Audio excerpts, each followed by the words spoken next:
Demek baba bu tasavvuf ilmi insonlarning qalbini poklaydigan, ya'ni insonlarni, ya'ni ruhi olamini tarbiyalaydigan, ya'ni hozirgi bir zamon nimasida bir mana bu sport sohalariga bir moslab nima qiladi, demak biron bir sohadagi bir sportning qaysi bir yo'nalishidagi mana masterlar, boshqalar, jahon chempionlari deyapti, bular haligi mashqlar qilib, boshqalar qilib shunday bir kuch qudratlarga erishib, demak haligi o'zlarining bir mashg'ulotlari namoyish etyaptilar.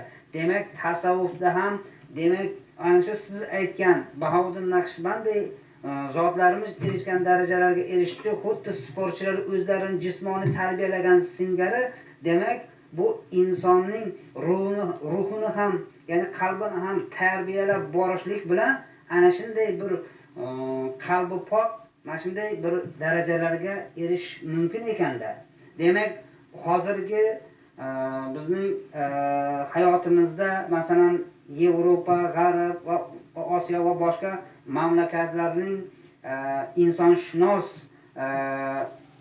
ya'ni olimlari ham mana shu bizning O'rta Osiyoda rivojlanib taraqqiy etgan tasavvuf ilmiga qiziqishlari oshib, mana biz kabi ilmiy markazlarga tashrif buyurib va bizlarning yurtlarimizga mehmon va turistlik nimalar bilan kelib tasavvufni, ya'ni o'zlarida targ'ib qilish holatlari bo'layotgan ekan. Demak butun jahon, butun insoniyat, demak ana shu Jaloliddin Rumiydek, Abduxoliq Vijdoniydek, Bahovuddin Naqshbandiydek zotlarning ilmiy meroslarini o'rganib, ya'ni insonning poklanish yo'lini bir eng to'g'ri yo'li mana shu tasavvufda ekanligini tushunish mumkin-da bobo. Bu yo'l shunday yo'lki, bu tasavvuf ilmi bir og'zim gap bilan yakun qilsak, bu valiylik yo'li.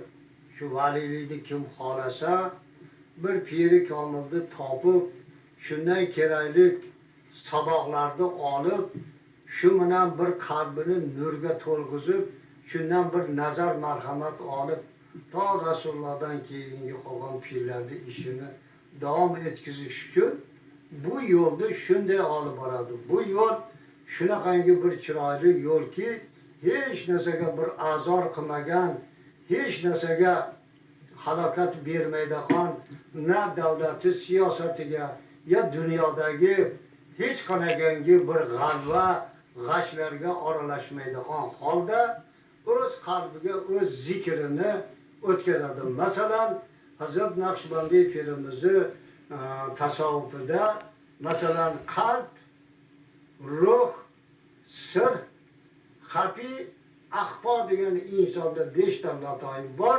Bu latoiflarga har qaysiga 5000 dan 25000 ismi zot aytiladi.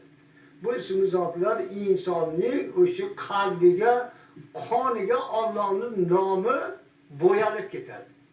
Ana shu bilan bu shaytonning vasvasi insonning qalbidagi hech yomonlik qolmaydi. Hammasi nurga to'lib tamom bo'ladi.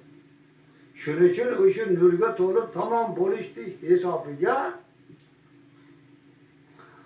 masalan Hazrat Naqshbandiy pirimiz aytadiki, men hech qanaqangi qalbimga yomon narsalarni parda qilib olgan emasman.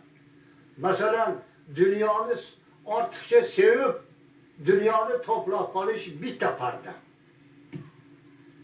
Lekin boylarga oshno bo'lib, shularni shu yo'liga yurib, shariat tariqatlarda ishini bir orqaga surib, shuni qilmaslik bitta parda. Yomonlarga ulfat olib, ha deyishligan bitta parda. Dang'illama million milliard narsaga imorat qurishligan bitta parda. Ammo dunyodagi hamma orzu havaslarni qilish qalbga nechta parda tushadi. Agar inson shu pardalarni qilmay, Xudoni xos zikrini, xos muhabbatini turgan bo'lsa, hammasini shular qirqilib, faqat Alloh taborakni didorini ko'rishga orzu, muhabbat, shavq, zavq bilan o'shini bosib o'tadi. ana shuni bosib o'tgandan keyin ana shu haqiqat asrori bo'ladi. Ana haqiqat asrori bo'lgandan keyin u masalan ko'chada yursa, molmi, qo'ymi, tamomi maxluqmi, yerdagi o'rmalab yurgan narsalar borki, assalomu alaykum ey valilloh deydigan ovozni eshitaveradi. Toki daradan tortib yoki undan tashqari Alloh taborak yuzidagi 70 ming pardani olib tashlab o'sha bandaga tajallisini solib turadi.